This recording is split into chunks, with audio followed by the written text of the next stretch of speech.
Hello, everyone, and welcome to the Never Open Podcast, the podcast open to everyone, especially the Taiwanese crowd who looked like they were completely shunned by the ring and the stage. My name is Luke. I am your host of the Never Open Podcast, and with me, as always, is Mr. Andy. Say hello, Mr. Guy. Hello, Mr. Guy. Hello, Luke. And hello to all the listeners out there. There's going to be so many listening to this episode about Wrestling World in Taipei. I don't know if we've ever done a Wrestling World show before, but if we have, I don't remember. No, because this is what, episode 236? I believe so. That sounds about right. Wow. I only remember that because you told me last week's was 235. Otherwise, I would have absolutely no idea because we don't ever celebrate our milestones on the Never Podcast. But yes, we are going to talk Wrestling World. But before we do that, I'm going to try and do some professionalism. And people watching the YouTube, I don't know what they think of me when I'm just like this, trying to concentrate. But yes, there are ways that people can contact and interact with us if they wish to. We are on the Tweety. I am at Grumpy2EB. Mr. Guy is at Drews for Tweets. And collectively, we are at NeverOpenPod. If you want to send us a written or voice email, you can do that too. NeverOpenPod@gmail.com.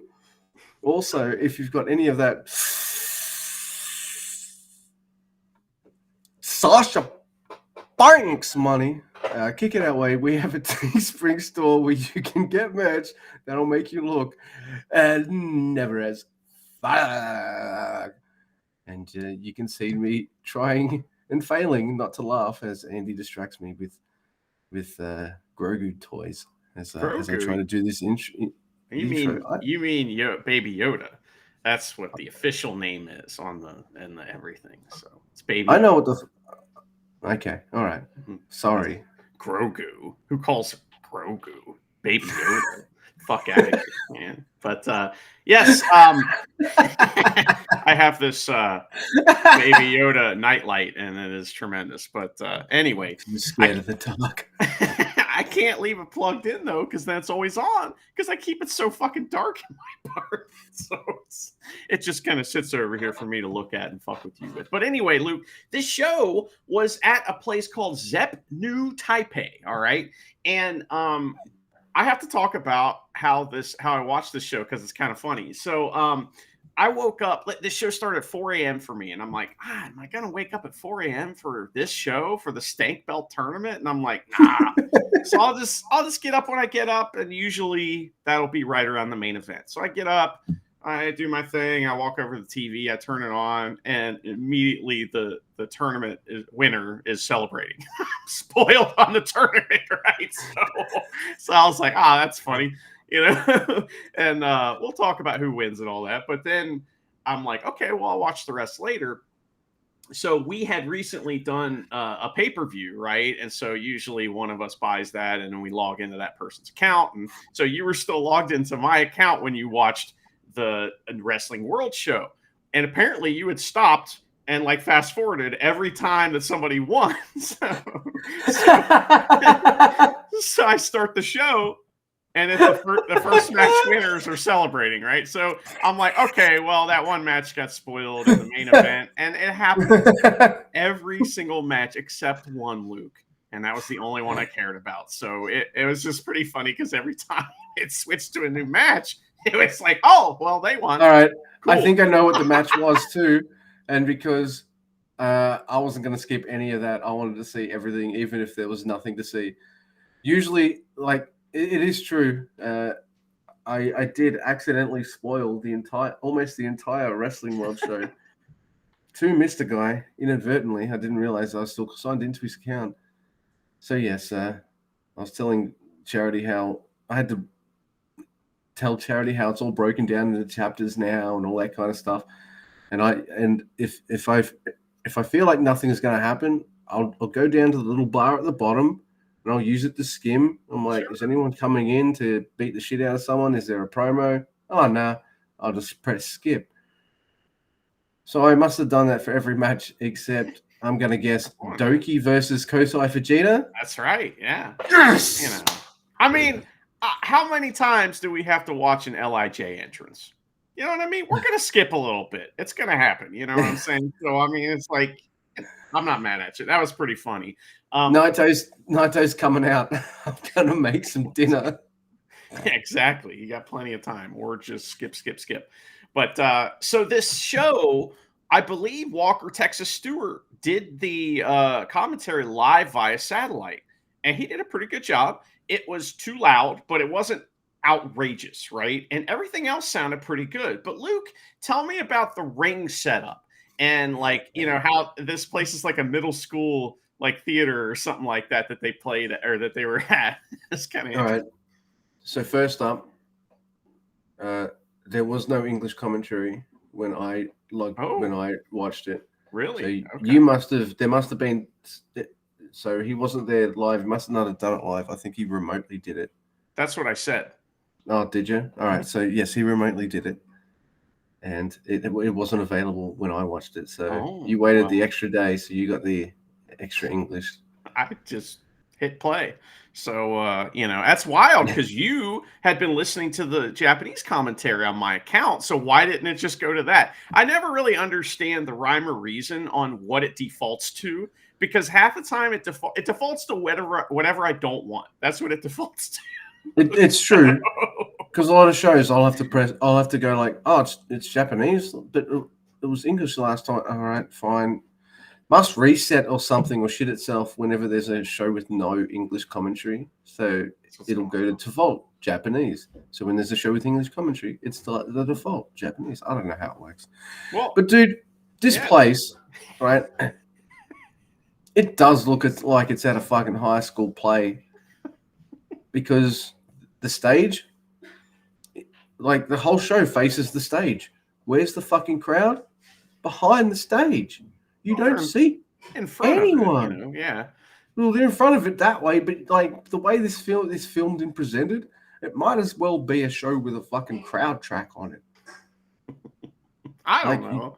You could see them, you know, but yeah, you could see them, but not often, not a lot, because the hard cam just faces like the stage with the ring on it, and then right behind, like, and the stage and the ring, like, it's not as if there's a big ramp for the wrestlers to. No, they're right there. The ring's right there when they come out. So like just five guys come out, they have to just walk around the ring to kill time. Oh, dude, if Naito was on this show, his theme tune would finish before and start playing again before it even bother coming out. That's how big the space is, right?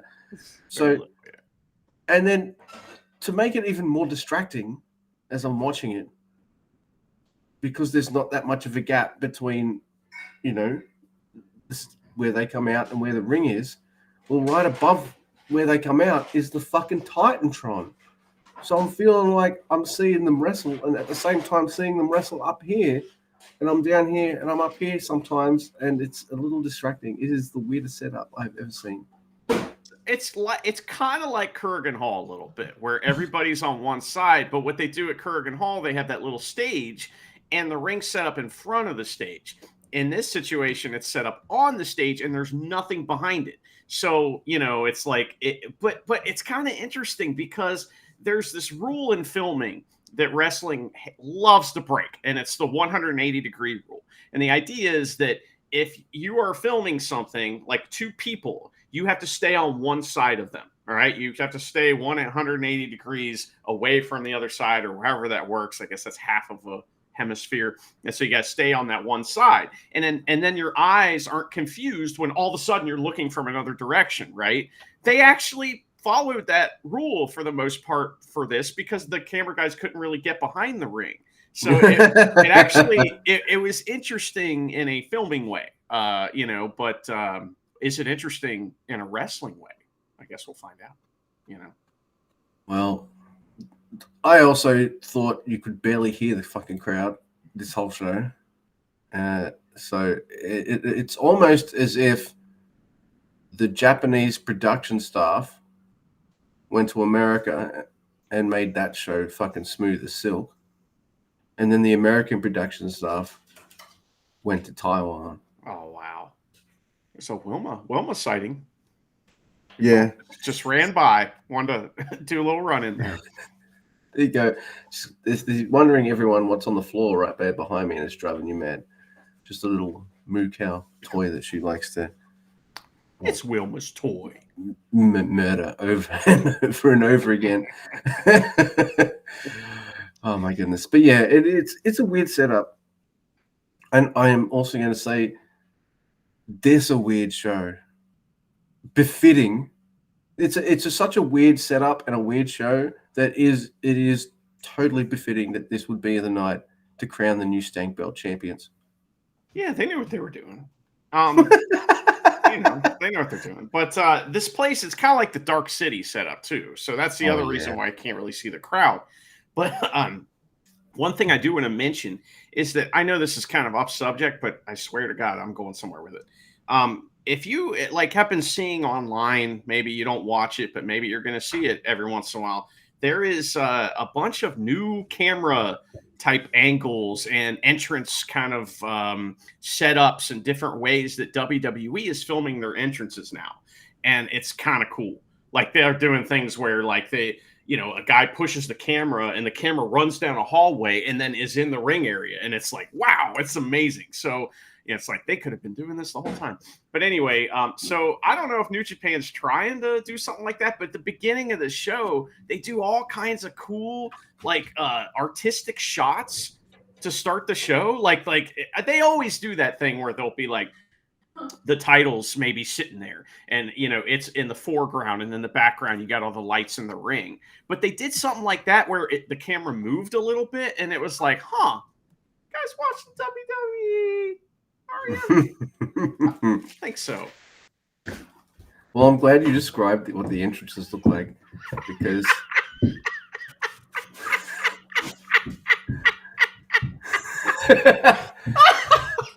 wow. Yeah, that's all right. Even if you edit that out, I'm keeping it in, obviously. Yeah. So, no, I mean, and if you want to know what just happened and why I just laughed, you got to watch the YouTube version. That's right, and that counts for two. Counts for two. Yes, because you listened to it and you heard it exactly. Right. We get all the stats. Oh my goodness! Let's talk about this fucking show. Oh my god! I'm going to start this. Well, Luke, a couple people went to this place before and they wrote their thoughts on the internet. So I'll read you mine first, or not my thoughts, but someone else's thoughts that I found.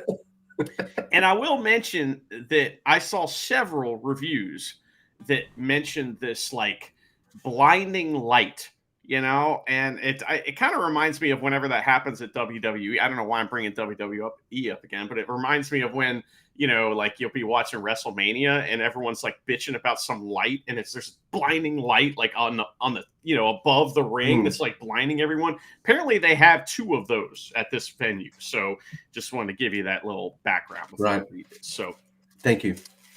My Google review goes as follows.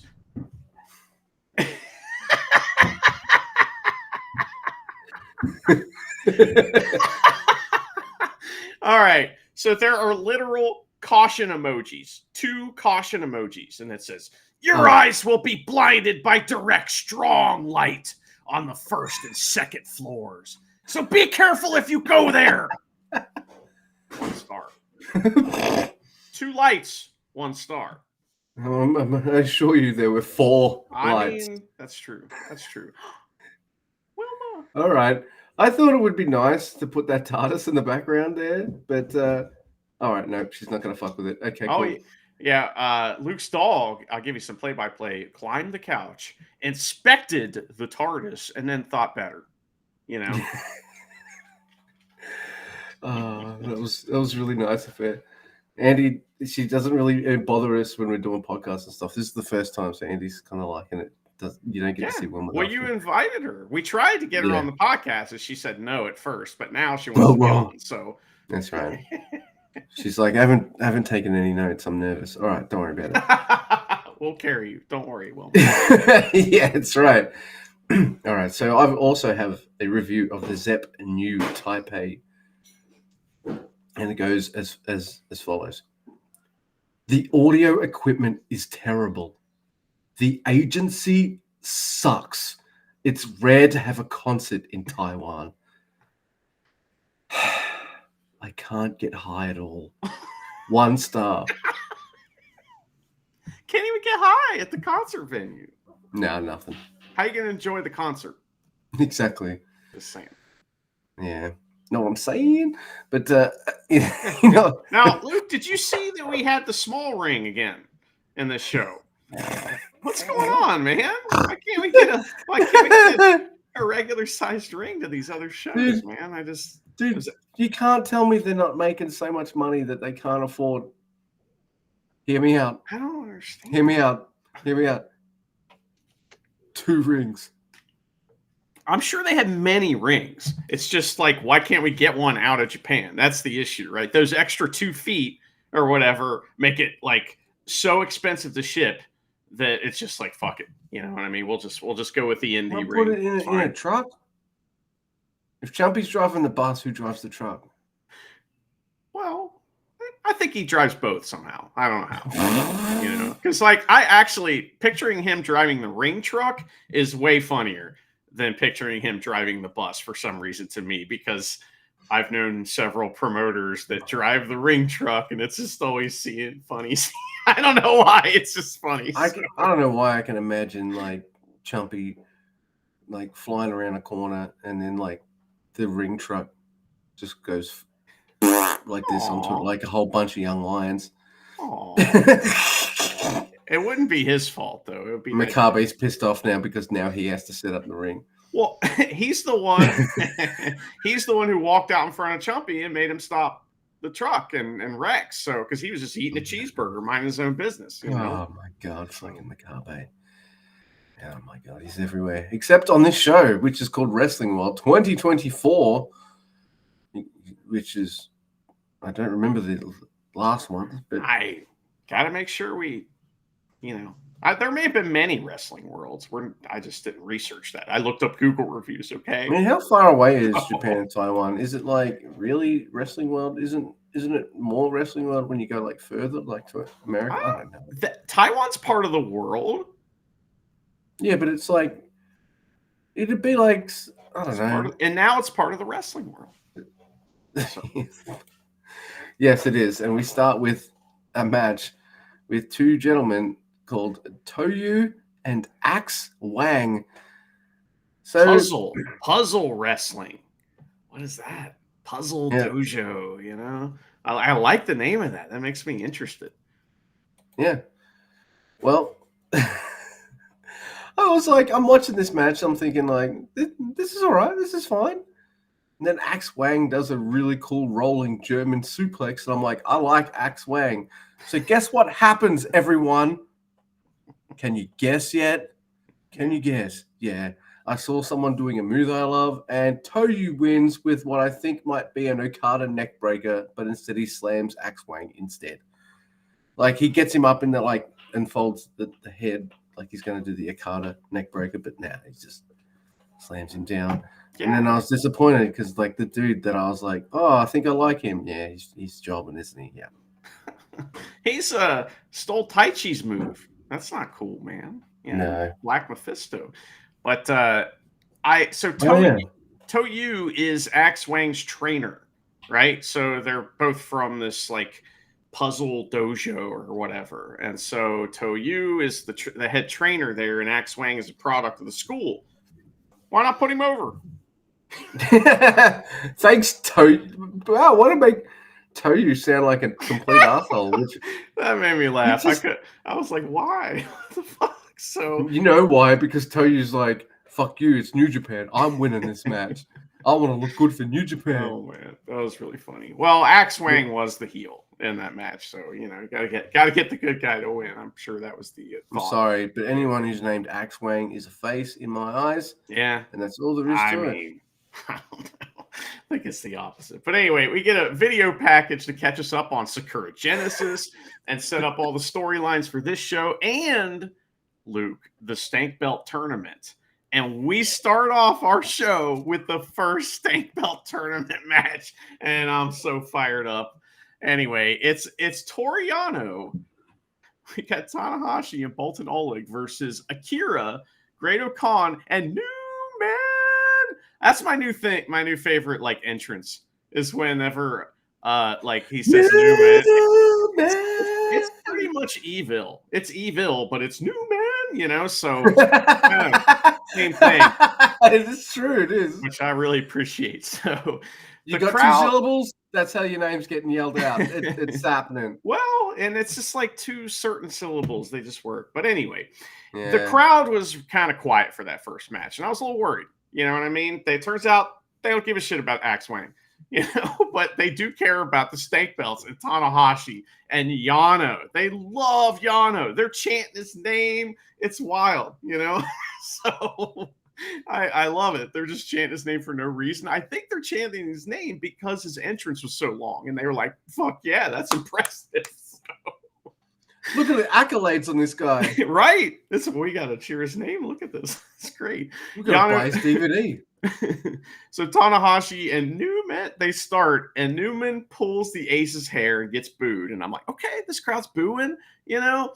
Yano tags in versus Akira and immediately gets his like cheating turnbuckle pad shit in. But Akira hides behind Yano and like outsmarts him. It was great. I was like, oh, that was really cool. That was fun. So we get some like double team moves, and Bolton Oleg hits a lariat on Newman that like sends him off into space. You know, he's never seen again, except he is. But Great Khan beats up Bolton Oleg for a while, and United Empire join in and all the fun. They even use the exposed turnbuckle on him, which is pretty funny. So that made me laugh. Newman lifts Akira up for a flippy do on Bolton, right? Which is pretty cool. He's like, it's like I don't even know what it was, but he flipped him up in the air or something. But then, like, he kind of catches him and turns it into like a gut wrench. It's awesome. Is that what you were talking about? Yeah. No, yeah. We weren't there yet. I don't think. But but anyway, that was cool. But Tanahashi even he gets a hot tag, of course, and he dragon screws everyone, and the crowd loves it. He skins the cat, and Great Khan gets a sheep killer. He tags in Newman, all right, and which is like why, but then Yano gets in, and he's the foil for the Prince of Pace spot. And I'm like, all right, Yano. You know, like he's in there, he's ducking, he's turning around, he's missing the lariat, and it's like, hey man, good job. I like that. But anyway, so Newman, he's got moves. Yeah, Newman's taken that crazy lariat. He also took a Canadian dragon screw from the Ace, and he is like, fuck my leg. Everything he does, he's just like, oh shit, my leg is so fucked. And it's like, good job, Newman. You know what you're doing. He knows where his butter or his bread is buttered. But he tries a shooting star press, but Yano rolls out. Everybody gets in the pool, and then that's when Bolton does that crazy reversal gut wrench thing on Akira, and it was wild. Was nice. But sneaky roll up, Yano pins Newman, and the crowd fucking loves it. They're very happy. Sorry, Newman. All right. Here's how low Newman is in the pecking order. A team with a young lion in it beat his team. Yeah, I know. That's not a bad thing. That's fine. He's got the spot he has. I don't know. Yeah, I don't know. Why do you don't care? See, I'm watching this like I don't give a fuck. Also, the entire tournament has been spoiled for me, so I know who's gonna win. So, well, I'm just watching this like, yeah. Not only did you know that Tanahashi, Oleg, and Yano were in the main event, you also got a double reminder that they were going to be in the main event when I spoiled the first match for you. So right. Oh my god, that's like, oh yeah, that's right. Yeah, it was just fun because I don't know, helped me enjoy the match a little more too. I think not that I was going to care before anyway. What am I talking about? I know. I just feel like, all right, New Japan, I get it. The Empire have no direction. Now fucking give them one. Hurry up already. I'm ready for it. Please. And I'm also sick of seeing Callum lose. I'm not fucking tired of it now. Well, he can't lose anymore on this show. So, or can he? No, he can't. He really can't. So our next match is. See, you know what? I would have done a totally different match order and I would have had Yano, Oleg, and Tanahashi versus the LIJ guys, and then I would have had Great Okam, Callum, and Kira be like cheated, jobbed out to fucking House of Torture, and then I would have had LIJ versus House of Torture in the final. Yeah. All right. Now you know what I feel about this little mini tournament, I guess. Now, next match is Shingo, Yoda Tsuji, and Bushi, who fucking loves the stank belts. To him, they don't stank. To him, they smell like the best, like his restaurant. They smell like I don't know. You know, fresh dumplings on a Sunday morning. Yeah, something like he loves it. He wants those belts bad. And it would have been cooler to see him against Yano again because Yano screwed him out of the stank belts at one time. So maybe I don't know. I think anyway, he should have tried a little harder if he wanted to win. Yeah. I mean, come on, Bushi. You're supposed to have the fucking Hiromu armor on. Do you mean it only lasted for fucking like less than a week?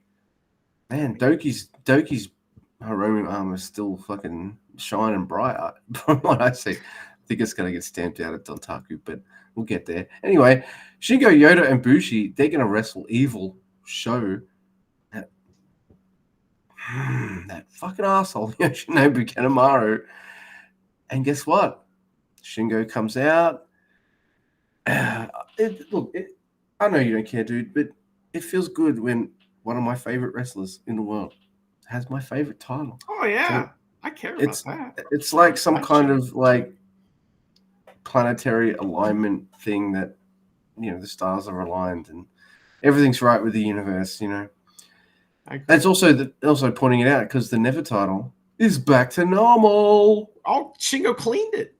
Yeah, he bought the cleaners. And yeah, he got the cleaner and he got the little paints and, he did what he did. I love it. Just taken a few photos to the camera and then I would have been like, hey, Show Mikado, make this look good. I just love that in New Japan lore, there's more than one like top babyface guy that knows how to like repair or build belts. It's it's great. And they're both in the same faction. Oh, I was talking about Tanahashi. No, it's Tanahashi. Sorry, Naito was breaking the IC title. Yeah. So it's Tanahashi and Shingo. So yeah. I'm sure there's more than one, but you got to be. That's like upper echelon babyface. That's like you can only throw Fireball if you're like top level heel manager. I mean, I'm talking like way up there. It's the same thing with this, right? Anyone can be like. Look, there are many wrestlers in this world that are ring technicians, but how many are also belt technicians at the same time? Thunder. Oh yeah, dude. Shit's getting wild out here. I was hearing something and I didn't really realize, but yeah, it's getting fucking nuts over here. Woohoo! That's all right. At least it's like not as annoying as my old place where you just hear airplanes, like and lots of traffic and all this other bullshit. Anyway, all right. It is LIJ versus House of Torture. Never title is back to normal. Hell yes. So what does Evil do? He takes out Shingo. They all fight outside, and he grabs the Never Open title, and he stamps on it. How dare you disrespect our title, Evil, you son of a bitch! But I love it. It's fucking funny. I'm laughing. And this match is just loads of fun.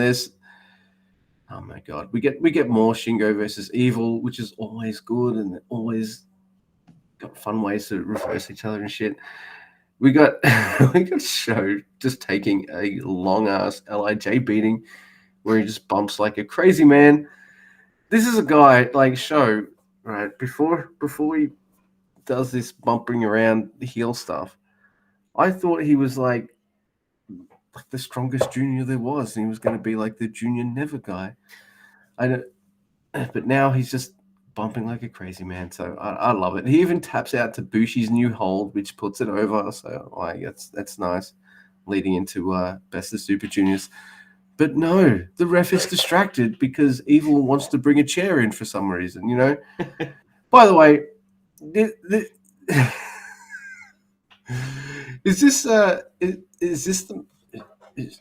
No, it's the next match. All right, I think it's the second match. No, all right, never mind. There's something with Show. It's the next match. But this is great. So Bushi, no, you don't get to win. I'm sorry, because Kenta Sato's too busy being a fucking idiot.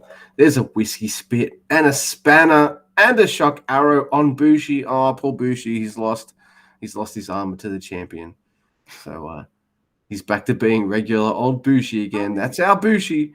But I love Bushi. Come on. It's his job, That's his job. It is. So It's what do you want? It's like, look, he's Bushi, totally we cool want with you to be in it. the coolest faction in wrestling. All right, cool. But you're the jobber. Yeah, but He wasn't at first.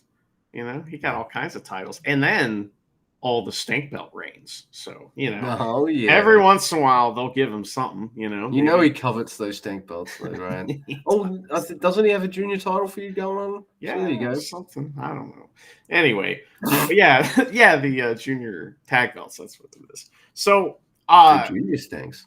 the junior stinks. I thought Show's promo before the match was pretty good too. I don't know what he said, but it was fucking hilarious. I'm sure it was something about Taiwan sucking and how he's going to beat these guys up because he's so strong and powerful. So, but after that match, we figure out that the Hot will be facing the Anime Bullies in the main event, right? So the next match is really fun. It's just kind of a weird tag match. It's fucking Bread. Mr. Bread is here, Kojima, versus, or he is with, I put Bengal. I don't know why, but it's Tiger Mask. Bengal Tigers. Yeah, I guess. You got it, man. It's all good. But I think he was like dressed like that, or there was some reason. Anyway, so it's Bread and Bangle. That's why I wrote that. It's Bread and Bangle versus Sho Makato and El Desperado. And the match graphic gets an ooh from the crowd. Like the little match graphic that comes up before they even announce the wrestlers. They're all like, oh, fuck, Bread. And this place explodes when Kojima comes out. He's got the MLW belt. He's doing his flourish. He gets a chant. Dude, they love Bread. It's like once everybody's out, like Tiger Mask and El Desperado start the match, but the crowd's just chanting for fucking Bread. So he has to kind of be like, yep, it's like he had to take a second bow after hitting a home run or something like that. It was great. But there was a guy in the front row, and he's got the fucking Baguette of Death plushie, right? Oh my god, I saw it. I was so jealous. Wilma would destroy it. I mean, I think Kojima clocked that guy as soon as he came out, or somebody told him, because there's some fun stuff that happens with that. But anyway, there's also a Tiger Mask cosplayer in the crowd. It looks, guy's fucking committed. That shit was good. So I bet you in the very back row, there's the Kenta guy. He couldn't get good seats at this show. So, only Kurgan Hall. But anyway, all right. So not there anyway. So it's all good. Tiger Mask and El Desperado start the match, and El Desperado does the thing where he like crosses the border both ways for double Canadian arm hold. That's really fun. So he hands the hold off to Kato, kind of like Zack Sabre Jr. done for Fujita in the past. And it was like, okay, let's see what's going on here a little bit. But Tiger Mask just fucking like roundhouse kicks the kid in the gut and tags in Bread, and the crowd goes bonkers. But then Kojima gets booed for throwing El Desperado out of the ring and beating up the young lion. So it's like, fuck you, Taiwan. Do you like Bread or do you not like Bread? Let's make up your mind. You must choose. Oh, man. Tiger Mask and Kojima, they just take turns beating the fuck and stretching the young lion out. It's pretty great. So he gets 2 drop kicks, though. And the kid tags in El Desperado. He runs wild. And but then he runs into machine gun chops. All right. The crowd absolutely loves it. I do too. He's coming for you, bastard. But no. Desperado throws Kojima off the top rope. And none of the wrestling in this match is like crisp or anything like that. But I love it. I just love it. It's fantastic. Desperado and Kato wrestle a little bit, right? And the kid ends up grabbing Tiger Mask at one point. And this ref, we've never seen in our lives, looks Tiger Mask right in his tiger eyes and asks, give up? Like that. And I was like, fuck off. So we forgot to mention before that there are 2 refs working this show, I think, and maybe, and then Red Shoes. Chumpy's here too, right? Never mind. Anyway, we've already seen Kenta Sato, but we've also seen another ref that we don't know, and he's reffing this match. So just want to make Chumpy sure. refs the best match on the night. Right. I forgot. I'm sorry. But anyway, they give Kato a few roll-ups and near falls, but Tiger Driver. Tiger Mask pins Shomakato, and we get to hear Go Tiger. And Tiger Mask poses with himself. He poses with the cosplayer, and then Brett's like, "Oh fuck!" and runs out there and like poses and holds up the plush baguette of death, and it's like, wow, that was really fun. Oh my god, match was awesome. You know what the biggest surprise to me in this match was? That Tiger Mask actually got a win. That's right. And it's because it's usually fucking Kojima. Kojima gets all the young lion victories. Like, man, you must be feeling really good and generous today. Like, all right, everybody loves my shit. All right, yeah, all right, you can get one. But no, Taiwan was fully behind Satoshi Kojima. It was fucking a joy to behold. What a nice guy, that Kojima. You know, hell of a guy. That's too bad no one dressed up like him. Hey, would you like a really nice surprise in the middle of your New Japan show? How about a Stardom match featuring the Starlight Kid and Hanako? And Shit's awesome. I'm like, yes, please. I would like to go to there. So I'm not sure if I've never seen Hanako before. I might have seen Starlight Kid once or twice. But Hanako's like tall, really tall, and Starlight Kid is up to here on Hanako. I'm like right under the neck. You know, she's listed at 4'11". Oh shit! Yeah, that's her wrestling height, 4'11". So you kind of 4'11". Oh, this lady is freaking tiny, but man, I'm kind of giddy. I get to cover this one, and you get to cover the only match that wasn't spoiled for you. So that works out nicely. Right. I'm actually I like that. And there's this kid gets caught and he gets bloody slammed. Early on, she baits Starlight Kid. She baits Hanako to the outside and then just hits a DDT and then launches off the apron and hitting it onto the floor. Like she's Okada. Yep. She's like, I'm in New Japan. I'm going to do the Okada thing. That's absolutely. Oh my god, Hanako takes over and she fucking crunches Starlight Kid in the corner. Huge scoop slam for 2. There's a torture rack by Hanako, and then Hanako does the dumbest thing in this match, and then the rest of the match is great, and it's fine. It's just a nitpick. I've accused Tenzan of doing this before. We both have. When you got someone in a submission hold, don't let go. Oh, yeah. But you know, also working, I guess. You know, I don't know. It looked brutal though, because like Starlight Kid almost did the like complete wraparound. You know, which they didn't do that, but I mean, you know, it was pretty close. So no, but there's a nice standing moonsault by Starlight Kid and a numero dos. So all right, okay, that's pretty cool. Yeah. Hanako makes the ropes, but Starlight Kid just cranks that leg just a few extra times. I'm like, hey, I thought you were the face in this match. All right. Oh. Hey, Japanese face. I'm going to give an extra crank first. I will win this match after all, you know. Come on. So I was like, all right. There's another numero dos, and Hanako barely makes the ropes again. There's a great splash by Kid. It's like Starlight Kid. It's like a swagger bomb-ish kind of move. Looked fucking awesome. There's a moonsault that misses, and there's a big boot to Starlight Kid. Hanako does like this amazing Canadian suplex into the ring. That shit was awesome. Just a normal standing suplex, Canadian style. Loved it. Over the ropes, you know. Oh yeah, Russian or whatever. Russian. All right. So yeah, we might as well remind people if anyone's like, man, I've been listening for weeks now. What's this Canadian thing that they keep saying? When a wrestler does a normal wrestling move, but the ropes are in the way, like in between the ropes, like when Tanahashi does a great dragon screw in the ropes and stuff. It's a Canadian move. That's right. Through the ropes, you know, not over, through. Yeah. So far, my favorite, I'm going to call it right now, my favorite ever Canadian move.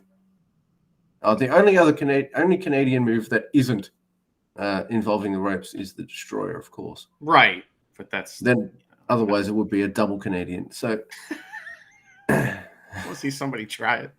Be a French Canadian. There you go. But it's Clark Connor's Canadian Power Slam. Yeah, that was tremendous. Canadian Spear, always a good time. Like there's a bunch of like versions of it. Canadian Dropkick, always a blast. Except when Chase Owens does it, but no, he's not on the show either. That's pretty cool.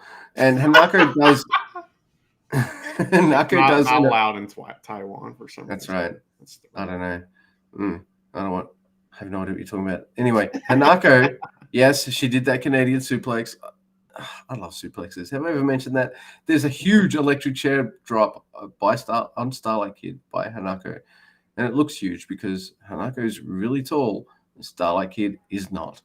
So it's almost like, oh man, it's crazy. It's fucking awesome. But Starlight Kid, she rolls up to Naka after some really cool, gnarly looking rope running spots too, which really worked. It used Hanako's power and Starlight Kid's speed. This is a really cool match. It introduced you to Hanako. She's a pretty cool, big lady. She was the big lady in this match, I guess. I guess everyone is with Starlight Kid. Starlight Kid was awesome. She didn't just do the, hey, I'm small and I'm a face. No, I'm going to put some extra stank on this. I'm going to beat this woman up. I like that. Bit of extra sauce on some of those moves. Good stuff.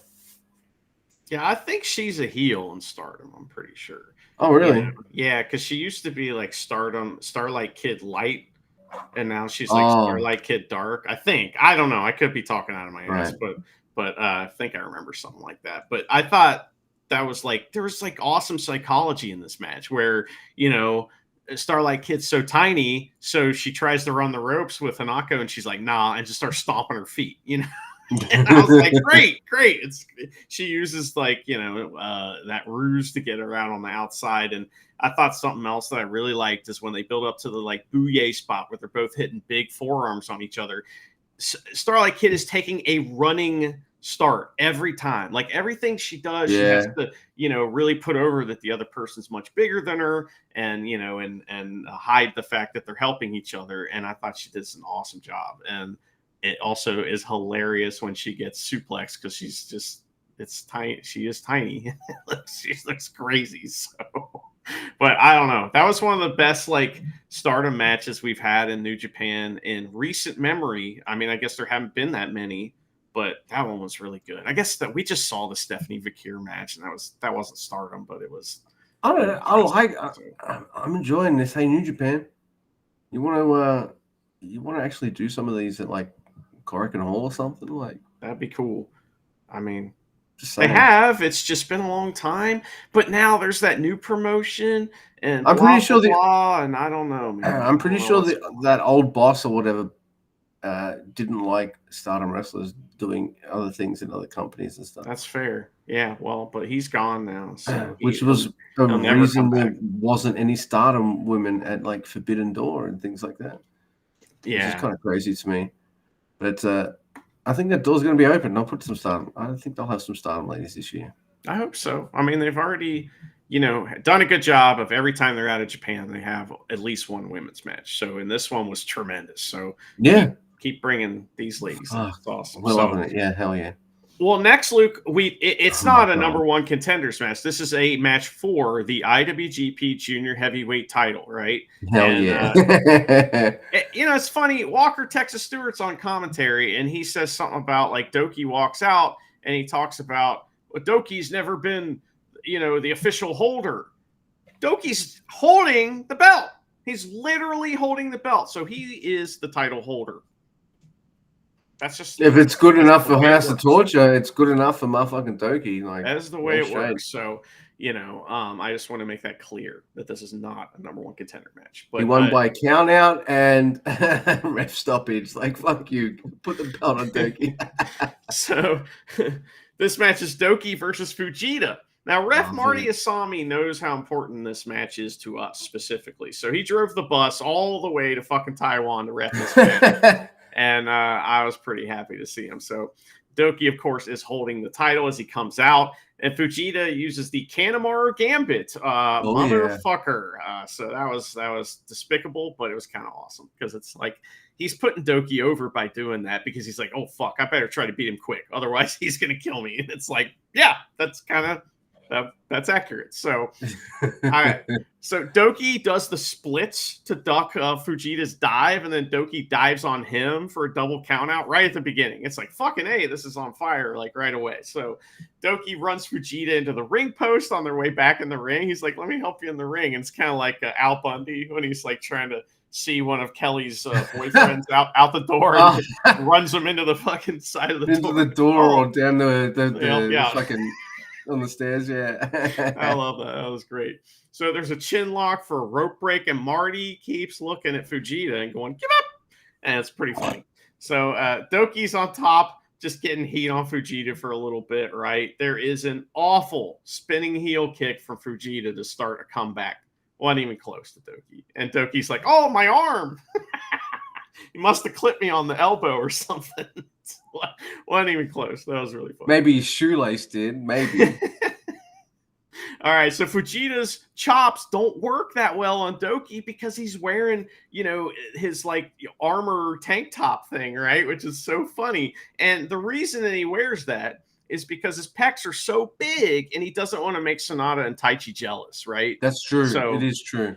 I thought that was, very he kind would have of the him. Peckingest Poppins. Sorry, the poppingest pecs? Yeah, that one. He does both of those. But then we get a Doki Choki, Luke. And Walker calls it just like that's what it's called. He doesn't make a joke out of it at all. He's like, oh, it's a Doki Choki. He's in the Doki Choki. And he just acts like that's a move, And I was like, fucking A, that's the way it should be here. So Doki Choki. Don't do the Juno voice. Just normalize the Doki Choki. Hell yeah. That's what it is. So that's the new normal, the Doki Choki, and has been for a while. But anyway, Fujita reverses it into some weird hold, and Marty asks Doki, give up. And I'm very upset with Marty. I couldn't believe it. Couldn't believe it, Marty. So we get a rope break, though, and now they do a bunch of like cool rolling pins and reversals of pins, and Doki does his incredible like lucha Joshi hold like slam thingy. I don't know what you call it. It's nuts. He wraps the dude around his back basing and then hits. Oh, it's like one of those Greater Khan fucking back torture rack spin move things. Like that, and got to give Fujita credit because man, it looks beautiful. Like it was awesome. So another Doki Choki. Give up. And Marty is all up in Fujita's face, just screaming at him to give up. And he's so funny. So there's a rope break, though. He did not, in fact. Give up. So there's a day break for 2. Suplex De La Luna. But no, Fujita hits a tremendous German suplex for a double down. That was awesome. They trade Insiguris, and Fujita fires up after a lariat. Doki's carrying this young man right now, though. You can tell. It's awesome. So Fujita's late for a bunch of stuff right here. Then he hits a running kick to Doki's head that looks kind of like rough. But then, amazing bridging German suplex from Fujita, right? So then they do an incredible sequence of holds leading to a suplex De La Luna, and Doki is now the IWGP Junior Heavyweight Champion, and nothing's going to stop that. Nothing's going to change it. No. We look. I'm glad he had this nice little win. I'm glad we got to see this different side of Doki, because Doki's wrestled a lot of veterans, and he holds his own against them and stuff. But here he is here with and Fujita's like, what is he, fucking 21, 22? He's got heaps of time, man. It doesn't matter if he's a bit late or things aren't 100% right now. They'll get there. It's no problem. I think I like the match. I love Doki won, but my favorite thing is what happens after the match, because Sho attacks. He's like, fuck you. But Doki just fucks him up and stands over him with the belt. Yeah. Doki, he's losing to Sho. Oh, dude, he so is. But he's getting to do this kind of stuff, so I'm happy. Dude, look, he's losing, but he's getting a shot. And, he also just showed with this match that, hey, if the other guy needs a bit of help, boom, I'm there. We're gonna make this match work. It's gonna be good, dude. I love this match, even with those criticisms you have for it. I loved it because yes, it was Doki in the lead, and I like Vegeta's kind of cocky face. I feel like Vegeta, he's got the character already. This kind of cocky young lion kind of vibe. He just needs to kind of like fine tune everything. Man, he's going to be great once everything clicks. Yeah, it's just a good juniors match, and I ain't nothing wrong with that. My favorite part is when after the suplex de la Luna and Doki retains, Chumpy hands Doki the belt.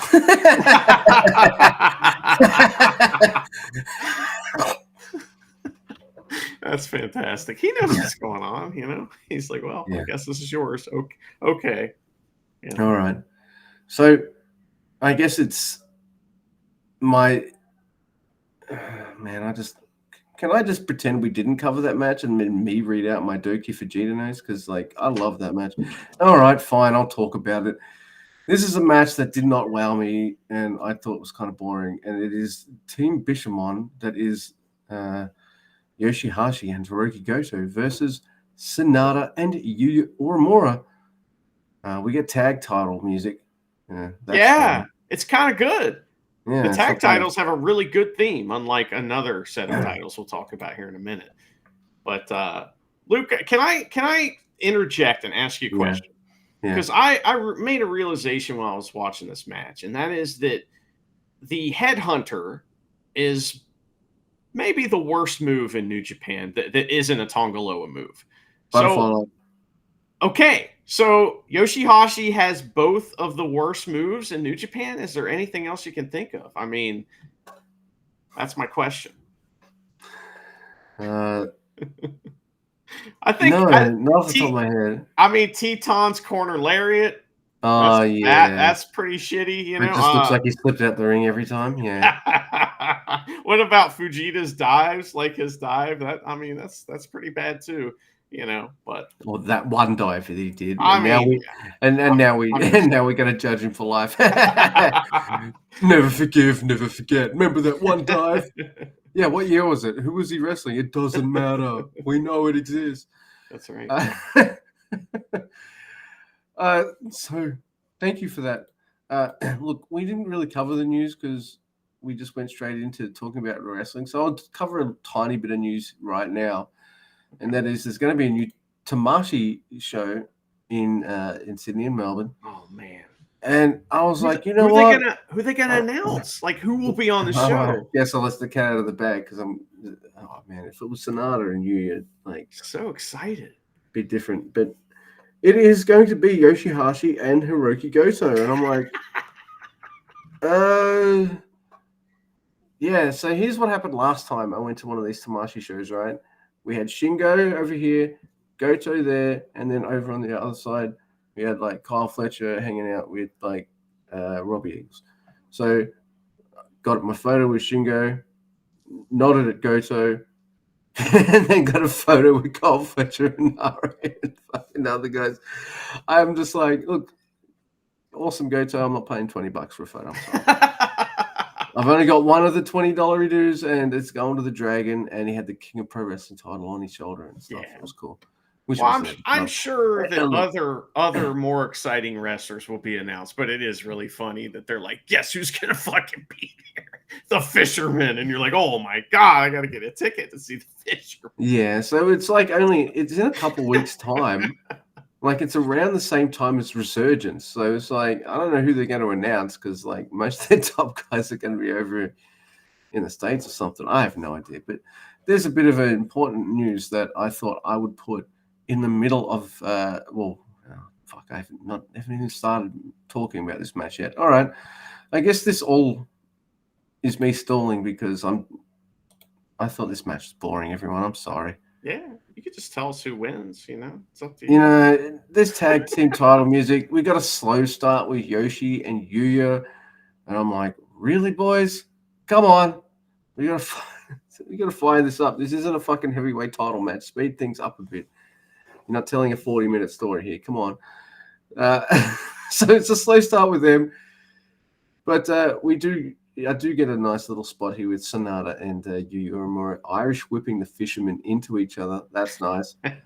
I like seeing Yuya kind of being like, "Oh, you're known for your chops, Yoshi. I got chops too." And they have a mini story this whole match, which is like we're going to chop the shit out of each other. So I do like that. Yoshi in a Paradise Lock is always good. Leave him in it. In fact, this is always wrestling logic in it, isn't it? Like, all right, you got Yoshihashi in the Paradise Lock. Now you and Yuya go beat the shit out of fucking Goto and then pin his ass. Or if you've got someone in the Paradise, like roll them over onto their back somehow, like breakdance style, and then just like put a finger on it. Yeah, I know. Yeah. It's all dumb. It would just break wrestling, so I get it. But I did can't win with the Paradise Lock, you know. No. I mean, it's like it's a shame, but you just can't. No, it would. Just once a Yano match where he puts him in the Paradise Lock, then tapes his fucking hands and legs together. I feel like that's happened. It has to happen, right? Yeah, I think that's happened. Man, I can't be that original. They must have happened. I love Sonata in Yano matches, by the way. Anyway, Goto, he suplexes Yuya onto Sonata, and that's like the one amazing spot he does every tag match that I'm guaranteed to be like, yay. There's just two boots on Yoshihashi, which is always something I really like. I like that no matter what combination of how many of the Just 5 guys are in the team, you're getting boots. 2 in this case. There's some fun wrestling here. It's fine, but it does also like really look. You're telling me Goto couldn't get the pin here? It just kind of. I know I'm not that hard. It just hurts seeing Yoshihashi pinning this hot young prospect. Wow. You used to always complain that Goto. He's winning too much now. Right. But yeah, I guess Yoshihashi. I love how Yoshihashi is like, I'm a tough guy. That's what his story was in this match. I am the tough. I do the choppings the best. What is this? You have a two-handed chop? Oh my! I just don't buy it. But I did at the beginning. Walker Texas Stewart did tell us how big of a loser Goto is and how he lost the New Japan Cup Finals and he loses all the time. And I was like, yes, that was really funny. So good job, Walker. So that some Mark gets to like put a hand on the belt, or no, gets to hand the belts to Yoshihashi and Goto after the match. And I just feel like he's a pencil neck geek for some reason. But yeah, it does look like a pen. Yeah. I don't know why. Like, who's this fucking dog? Skip. Oh man. Well, here we go, Luke. Let's get to it. It is the main event. It is the Stank Belt Championship Tournament match. We hear the Stank Belt theme, so we got to talk about it a little bit, right? So I recorded it on my phone, and I'm going to play it for you now so that you can hear the terribleness that is the Stank Belt theme. Just so we can discuss it.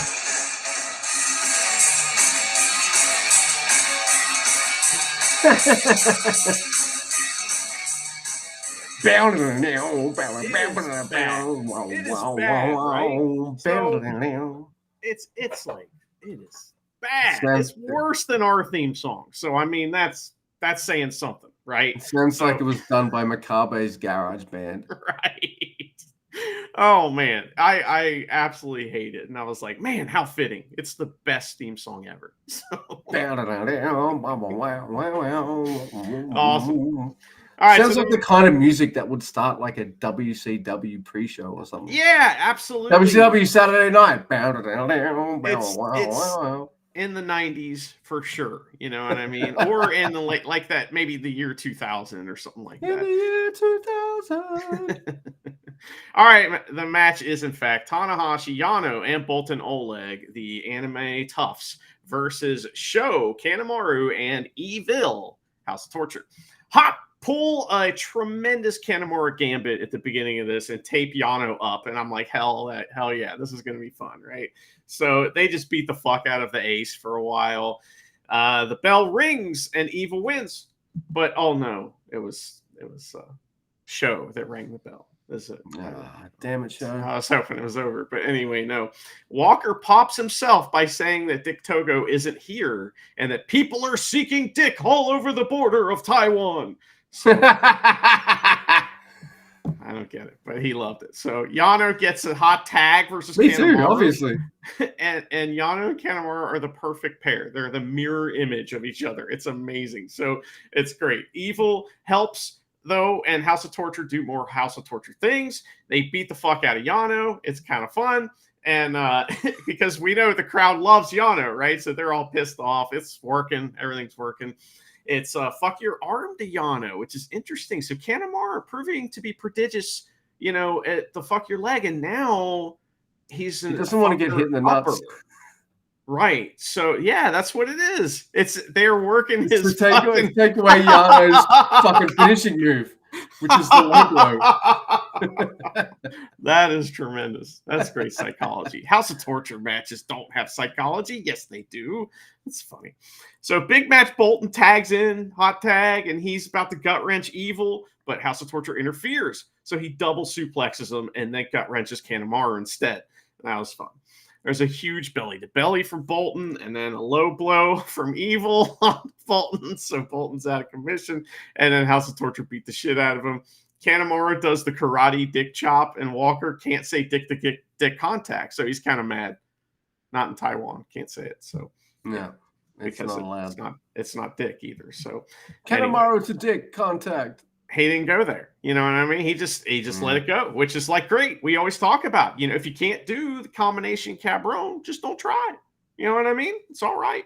So the ace tags in and he has all of the high energy you see. And he hits the somersault senton, the sling blade, no, exposed buckle, and Sho fucks up Tanahashi's leg. That's who he was doing those moves to, by the way.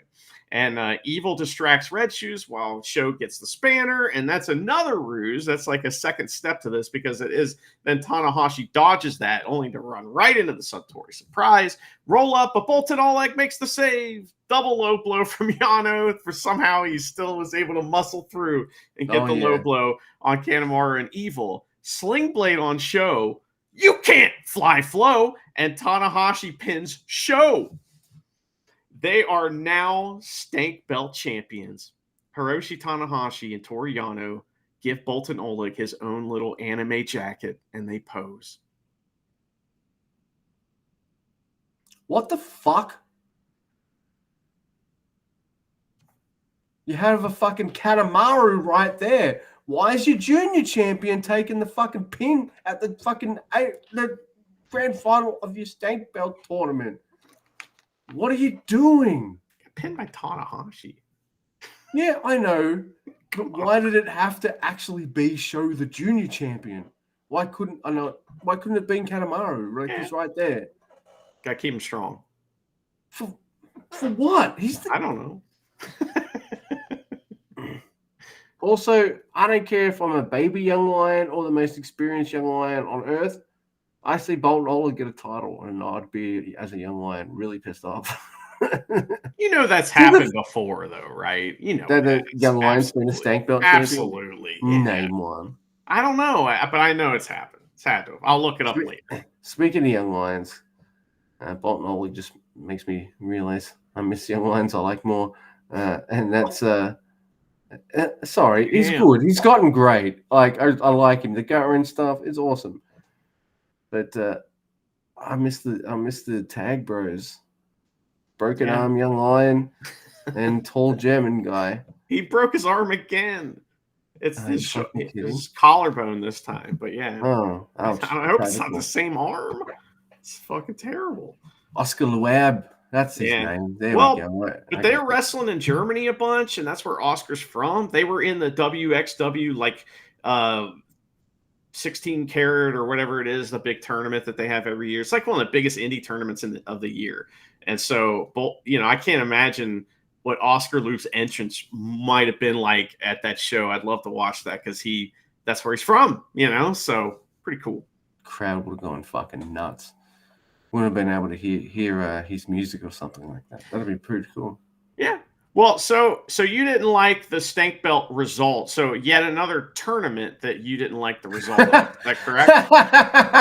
Just want to make sure. Also, Tanahashi just fucking gave himself a title, and he's got a fucking title shot against Nick Nemeth. What are you doing, President Tanahashi? I'm turning on you. So, I can't wait till I'm you not. listen back to this and you hear the poem that I put inside that review that I just read to you. So I just can't wait for you to hear that because it sure was something. Oh man, did I miss something amazing? Oh well. You're too mad thinking about Bolton Oleg getting a win. You're frustrated on the behalf of Young Lions imaginary, but I get it. And show. I was annoyed the show job didn't miss. Yeah, Like, it's fair. I'm like Taiwan got to see a high fly flow. Oh, fuck yeah, that's gnarly. Of course.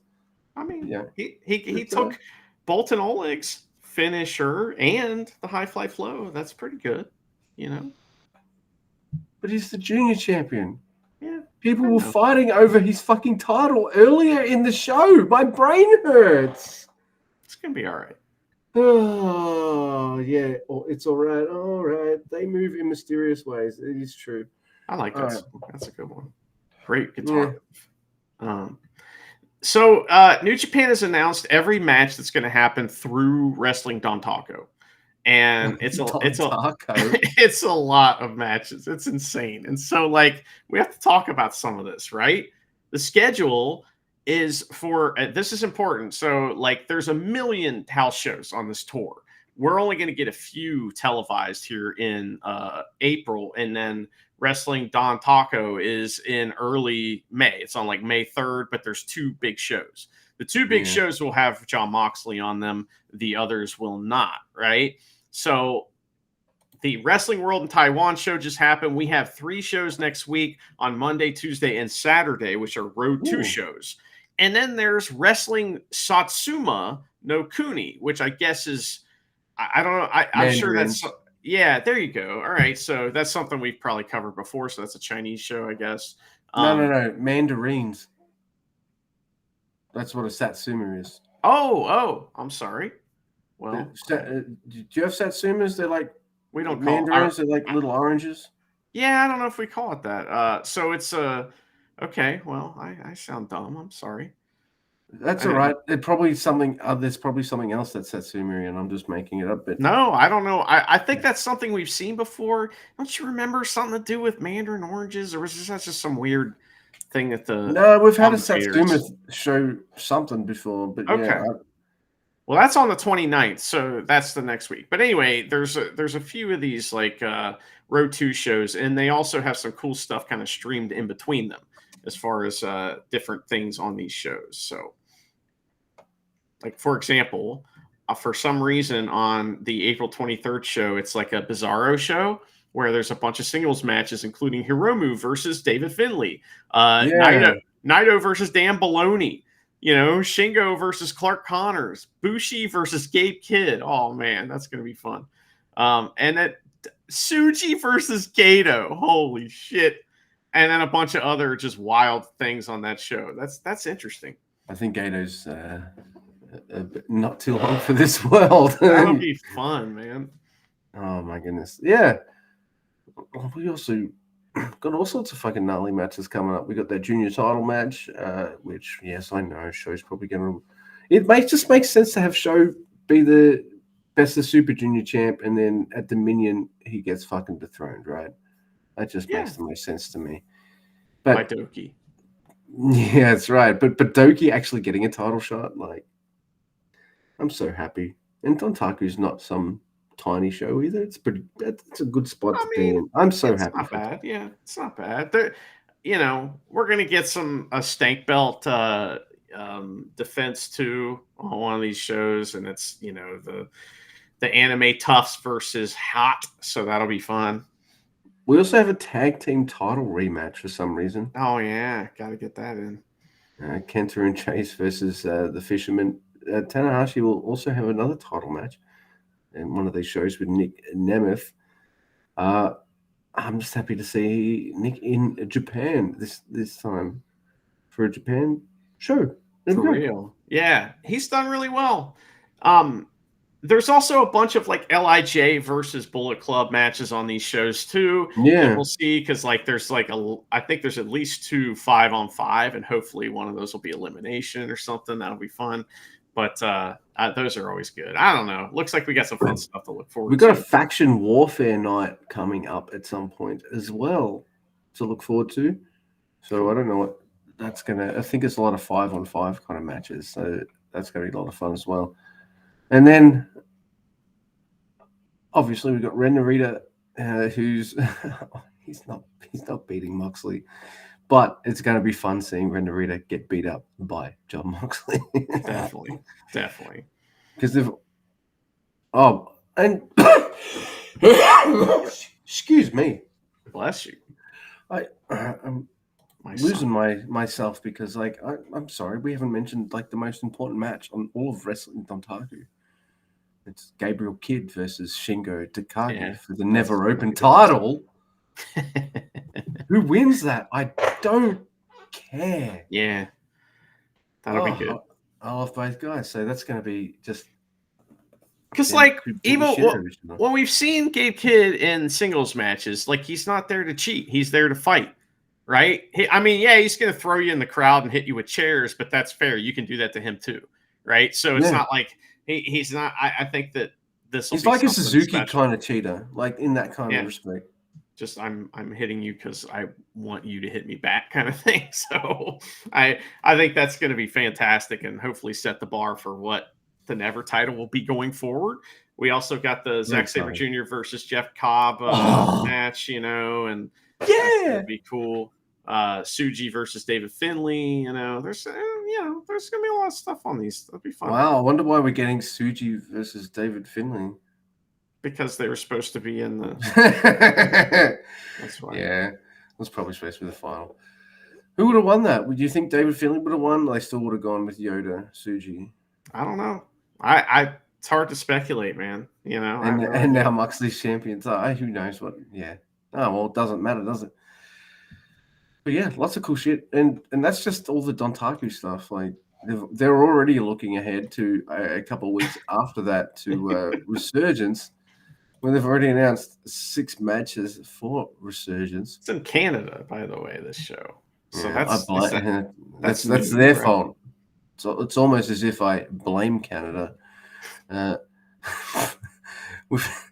So the winner of Moxley versus Narita is going to fight Shota Umino for the title. Why are you doing it in Canada? No offense, Canada, but why wouldn't you do this Shooter Mox match at a bigger show like a Dominion or something? I don't know. Maybe this is a big show, though. I don't know what this venue's like. It might be a big place, but this is right in line with what they just did in Chicago, right? Right. It's just like part of that, and I don't know, man. This is kind of cool. On the poster, you have Shota Umino as the biggest person on the poster, and behind him, it's like, also the winner of Moxley and Ren Narita, they're gonna face Shota Umino. It's kind of fun. What does Ren's face say there? Ren's got this like look on his face. It's like, whatever. He's a dirtbag. It's almost like he's in the shadow behind Moxley because like it's obvious he's not going to be in that match at Resurgence. I'm sorry, Ren Narita. Maybe one day. Oh my goodness! But we also have. Oh my god! So only a couple of weeks after we see him have a singles with Shingo, he finally has his He finally has his singles match with Eddie Kingston. It's Gabriel Kidd, Eddie Kingston. Yeah. Stephanie Fakir versus Alex Windsor. Yes. Well, I was just gonna say that'll be much better than the tag match or whatever that was. That was okay, but it was like for the live audience. I think this show this match, Gabe Kidd versus Eddie Kingston, will have chairs and shit, but in the same way we were just talking about versus Shingo. So I think it'll be more straightforward match. But I am excited to see Stephanie Fakir versus Alex Windsor too. I mean, awesome. That's just more strong storylines. I mean, I think they're really putting an effort into this stuff because remember, strong storylines were I am mad because I'm a bad guy. That was strong storylines. You know what I mean? Before, and the good guy's like, I'll have to fight you now. I don't want to. Oh, okay, I'm gonna fight you. So this is good stuff. Can look? I want to see if you can guess this. Who do you think is going to open Resurgence? Who do I think is going to open Mm-hmm. Resurgence? Well, I don't know. I mean, probably the pre-show stopper, right? That's right, man. Matt Vandergriff versus Adrian Quest. It took me a second. I got there. I mean, that guy he's on a roll, right? Has he ever lost a pre-show match? No, man. Probably every single one except for the last one. Streak continue, yeah. Look, we've also got like a match that is going to make me mad, and it's Fred Rosser and Filthy Tom versus the West Coast Wrecking Crew. You can all guess why that match is going to make me mad, because the West Coast Wrecking Crew are going to lose. Maybe not. We'll see. You know, I mean, I'd like to see them win. They're great. I like them. Yeah.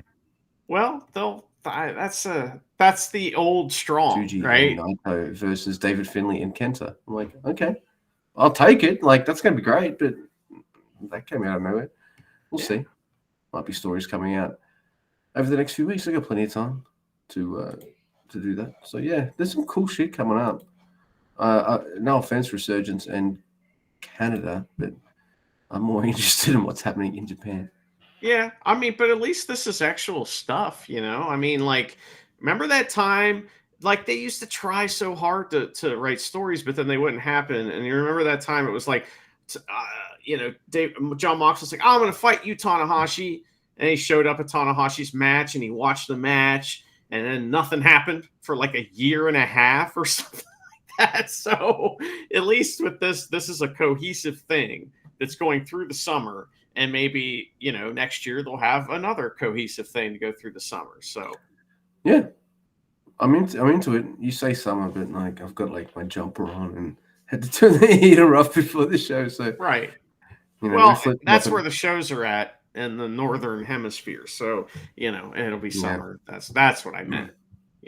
Man, it will suck when you freeze your balls off in like Korakuen Hall, one of the arenas. Like even if you're wrestling, I guess you warm up first. Who cares? All right. They have heat probably, and also I would think air conditioning. That's a good chance. No. Well, they must have air conditioning, because if they didn't have good air conditioning, we would know. Yeah, we would know. We would have read 500 reviews saying so. All right, I'm going to read a wrestler diary, Mr. Guy, if that's okay with yourself. Yes. And I'm going to.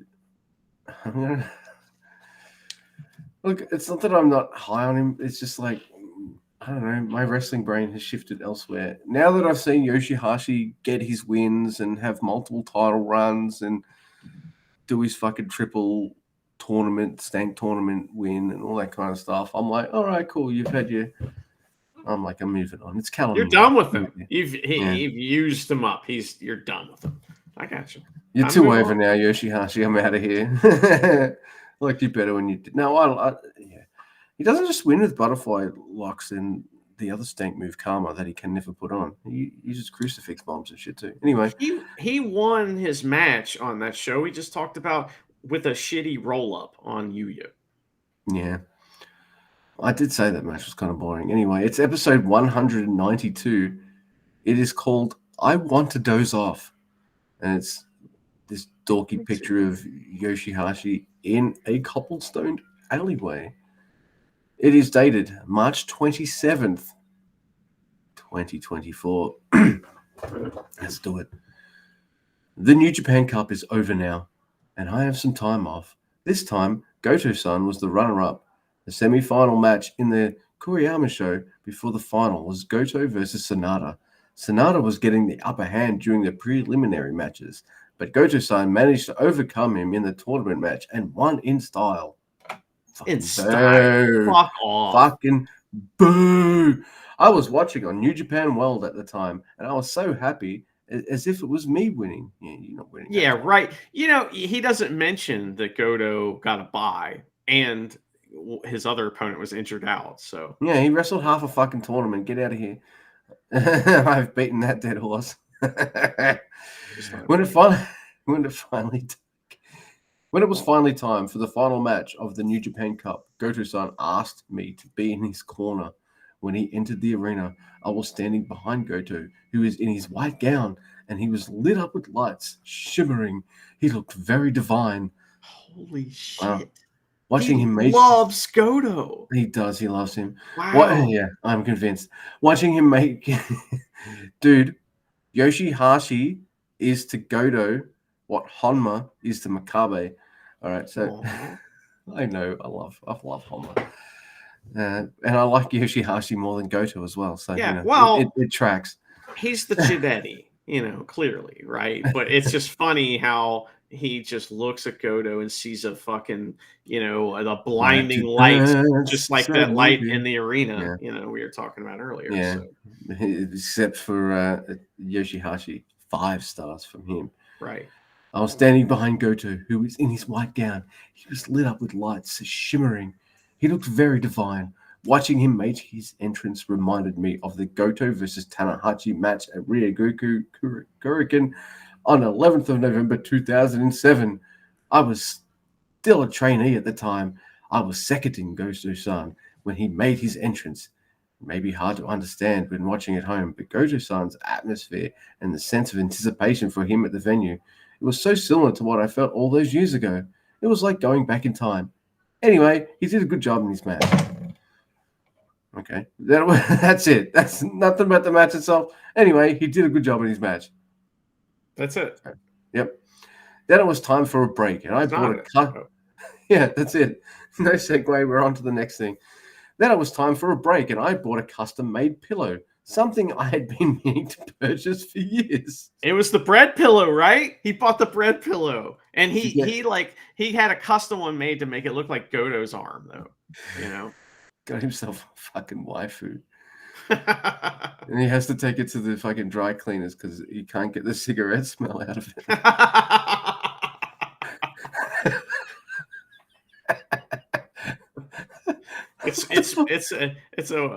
The pillowcase is Peter too, by the way. All right. Pimpy sells them out of the back of Marty's bus. Oh my God. All right.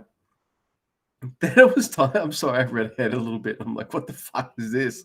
Then it was time for a break, and I bought a custom-made pillow, something I'd been meaning to purchase for years. Okay. I buy several pillows a year, and whenever they don't feel right, I buy another one. My house is full of pillows. I once tried to make a custom-made pillow, but I couldn't bring myself to do it. This time, however, I decided to make a custom-made pillow for the first time. He couldn't bring himself to do it. Like he's putting an animal out of its misery or something. He's like, I just couldn't do it. I tried to make the pillow, but it was too emotional for me. Like, what is going on? So he's been meaning to purchase a custom-made pillow for years, but instead of doing that, he buys several pillows a year, and whenever they don't feel right, they buy another one. What? Yeah. I would rag on him even more for that, except Charity does that.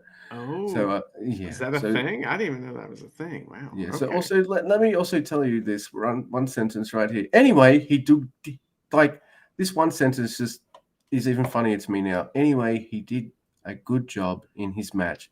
Now, let me take a paragraph to tell you about my fucking pillows. I'm sorry, Yoshihashi, you're writing a diary to your fucking fans. I don't care about your fucking pillows. Maybe they do. Like, it's just the problem is this is not in character. It's just it's the actual person, Yoshihashi. He's in character at first. He's like, oh, I love my tag partner, but then he's talking about his pillows. Like, come on, man. And I think it's very amusing that when he talks about wrestling, he doesn't talk about himself, does he? Because he did not win in the New Japan Cup. He didn't say, oh, my opponent was great and beat me in the New Japan Cup. Damn, maybe next year. He just starts talking about how awesome Goto is. He beat fucking Kenta. You'd think he'd bring it up. Oh, anyway. This time, however, I decided to make a custom-made pillow for the first time. All right. You measure the shape of your head and have the height adjusted. I always had a problem with the pillow height when I am on my back, but not when I'm on my side. But this time, I was able to have the height adjusted on my side. So I have high hopes this time. Sleep is important to me.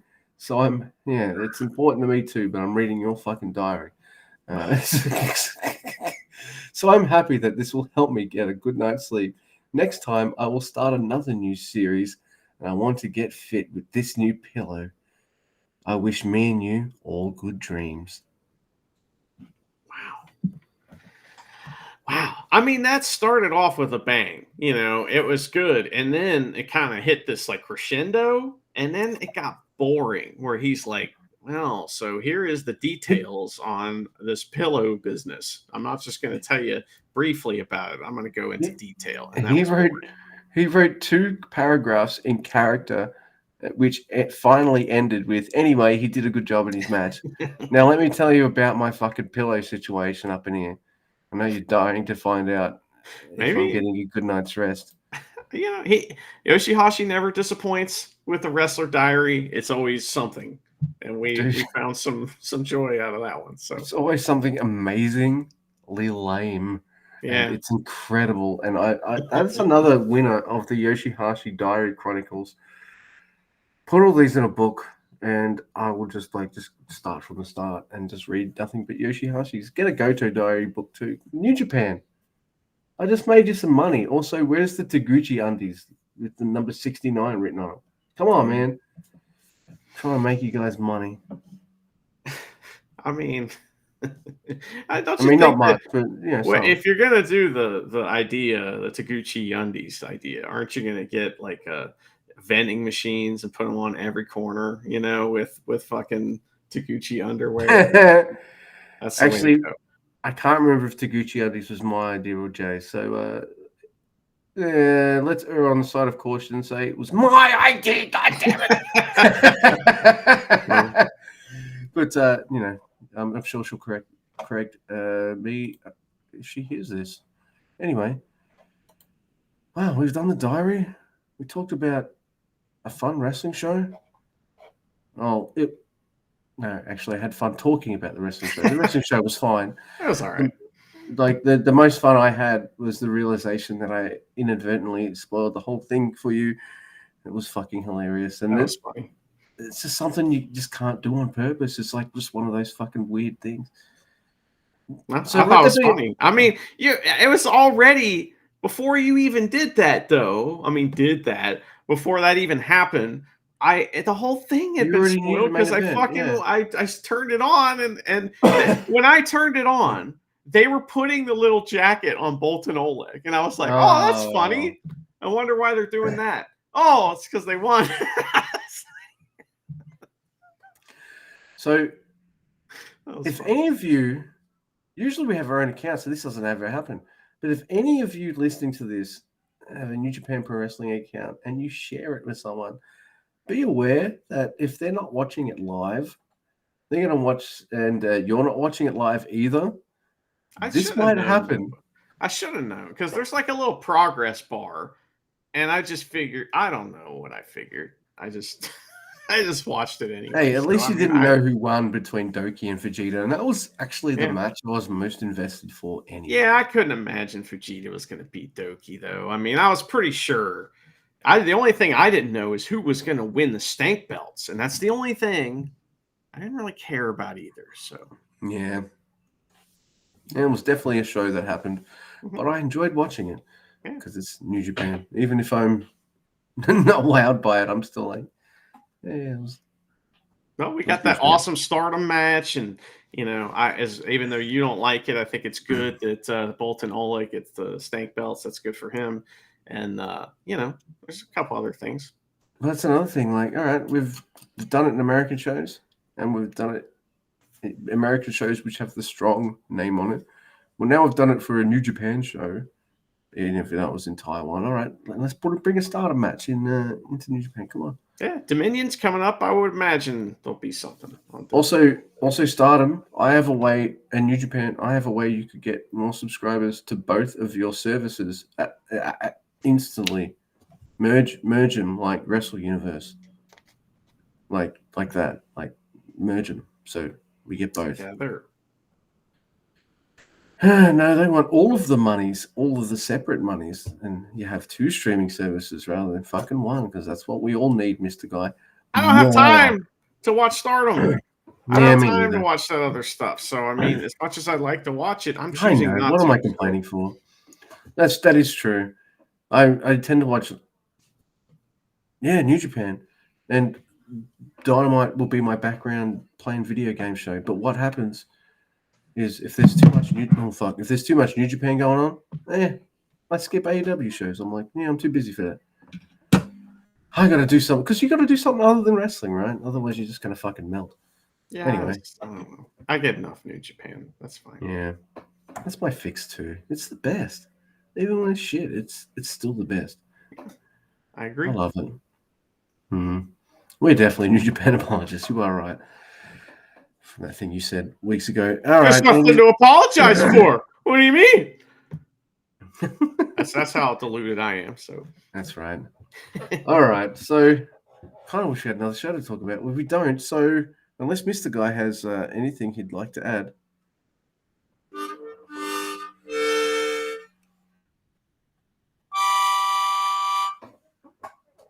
In Mr. Bread, we trust. Hell yeah. And Doki. Doki too. Yeah.